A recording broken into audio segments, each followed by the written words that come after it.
Hello and welcome. I am the Suit&Tie Dip&ChewGuy, and this is the number 12 review of series number 9. Series number 9 being premium pouches. And with the number 12 review, we enter the final stretch of the series and we switch back to Skoal. I did open the series with Skoal, but it was just the Skoal Bandit products, the Wintergreen and the Mint, because they are where pouches began, and that's where I wanted to begin the series. Then we went into Copenhagen, then Grizzly, then the one Kodiak product, and all of them in between were chew reviews, and now we are in the final stretch, which is the rest of the Skoal pouches. For this review, it will be the Skoal Wintergreen Extra pouches. So let's take a look at the packaging. So it's your standard Skoal setup except for the bronzing of the rim and the outer portion of the word Skoal, the raised portion. There is something interesting about this can that I did not notice, but I did notice it when I was looking at this a few minutes ago. And I went back to the box and grabbed the long cut version. These cans have the old honeycomb design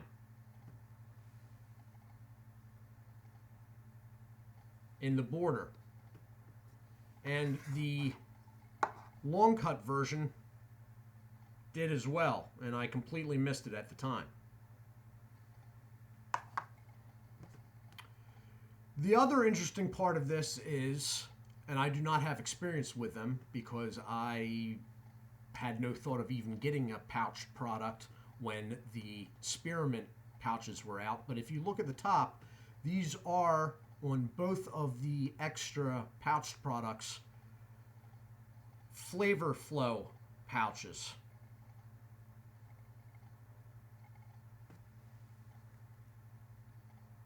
So you have Skoal branding and the fact that it is a pouch product. You have the manufacturer's information, the fact that it is a product of the U.S. Smokeless Tobacco Company of Nashville, Tennessee. Barcode.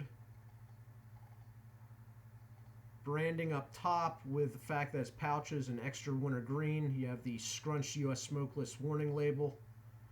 General information such as the product being 100% U.S. tobacco. Underage sale is not permitted. Sale only allowed in the United States. Usual deal. On the back, this can is actually in a guaranteed fresh stamp can. If you remember, the original long cut, the long cut extra wintergreen was in sort of a generic can, which at the time I had guessed was so they could fit the coupon.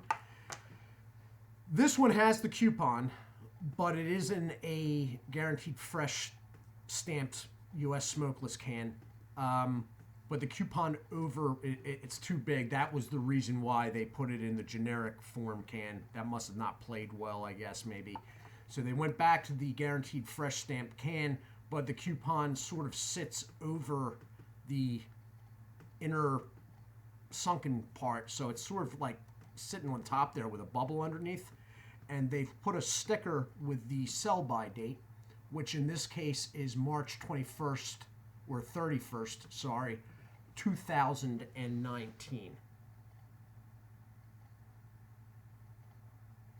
And you know what? I'm gonna pull this coupon off and see what exactly they're offering here.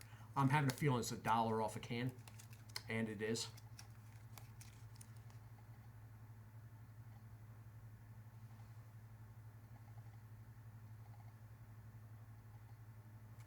Okay, so now I got to get rid of that. Put that over there. I am going to cut into this. So you have sort of a papery band, easy to cut. I had never had a Flavor Flow pouch, so I'm not exactly sure what the difference is. I'm sure somebody could tell me in the comments section, but I'm about to find out anyway. That is a strong wintergreen, strong in the fact that I can smell it and it's a good foot away from my nose at the moment. The pouches look pretty moist. There is dark spots on the pouches where the wet tobacco inside is actually coming in contact with the pouch material. So they are lighter again. The pouch itself, it's stained, but the pouch material is lighter. I have a feeling that some of those Grizzly products, there was staining, but I have a feeling that the bags themselves, even before they were stained with tobacco, were possibly a brown tinge, because they were the couple products that were on the dry side. That brown was way too uniform.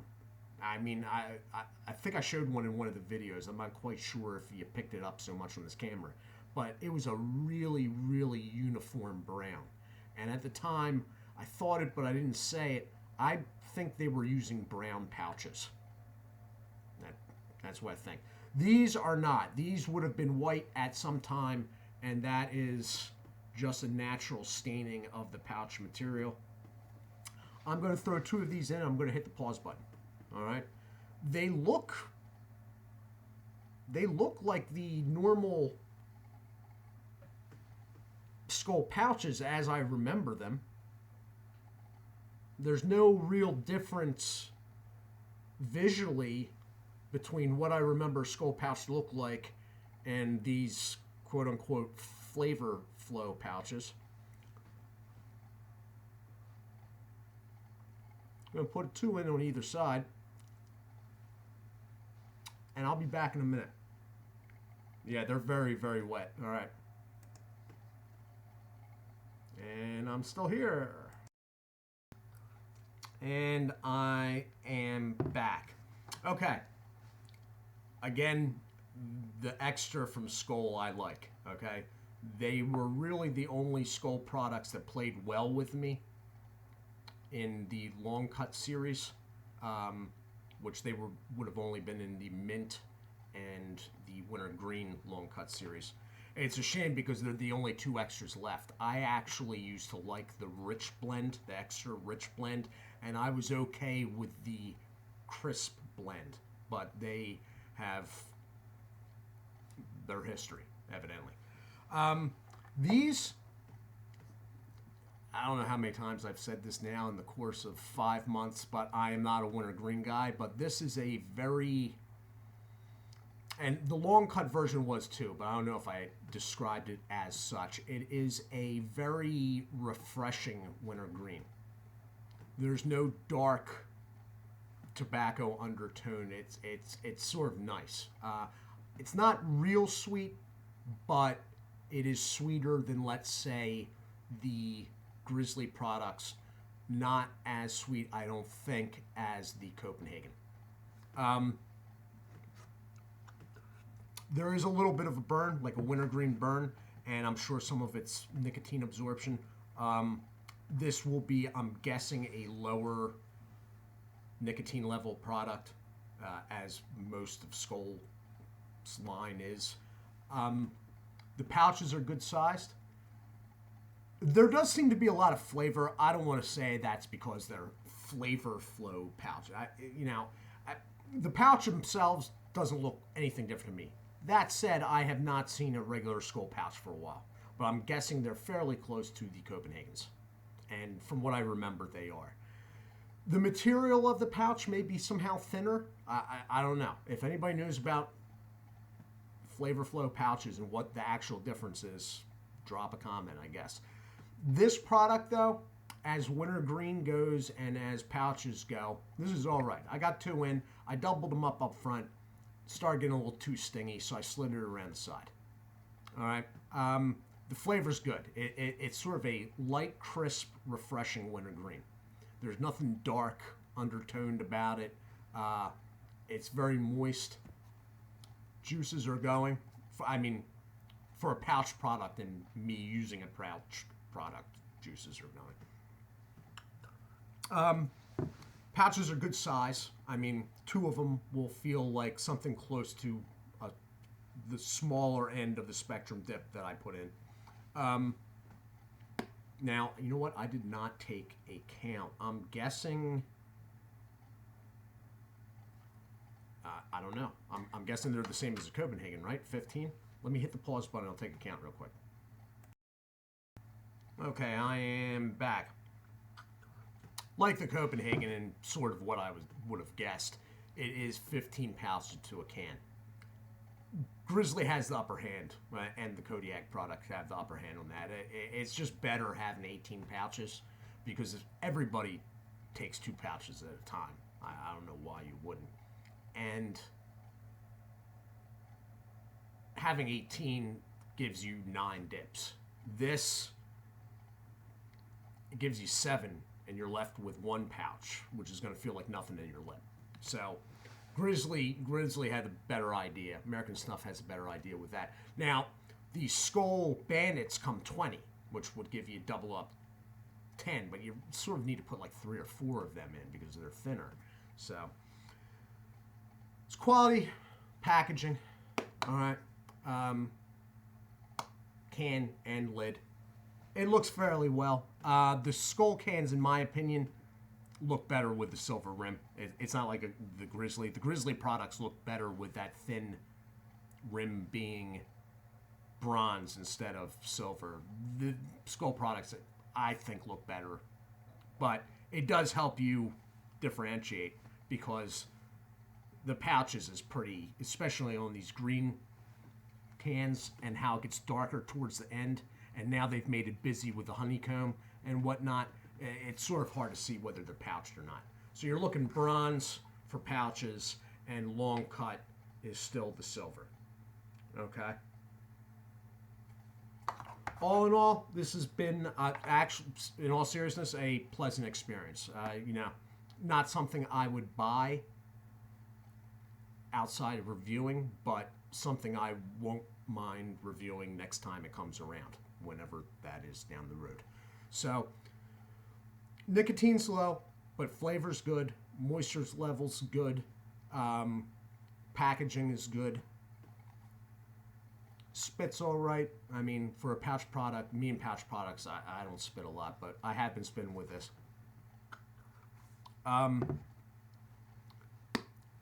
It would be better 18 to a can. Or, you know what? Heck, even 16 to a can. Be doubled up, it'd be 8 dips. You know? That couldn't possibly raise their overhead that much. But all in all, another quality product from Skoal with their Extra series, which is really plays the best with me. The extras play the best with me. Now, they didn't have a straight. I do like straight, and I sort of like Skoal straight. But it comes way too dry to me, and there's not enough nicotine. That said, these seem to do the trick all across the board for me. I'm guessing the nicotine's a little bit lower, but, as far as the whole Skoal line goes, Extra, if I had to buy something, I'd probably buy Mint Extra, which will be the next review. So this has been the review of Skoal Wintergreen Extra in the Flavor Flow pouches.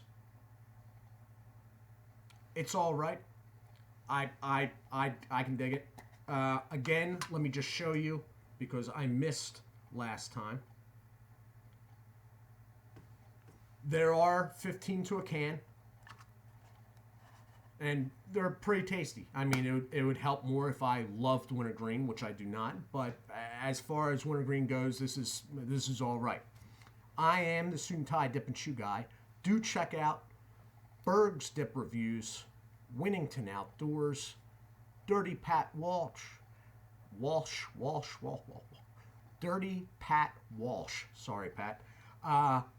Wayside Lee 83. If you're into gaming, check out Real Talk Studios. And if you're into snooze and happen to speak German, check out snoozefreak.com. I'd like to say hello and thank you to Nico 127409 and Tyler Matthews. Thanks, guys. Everyone, do take care of yourselves, and God bless.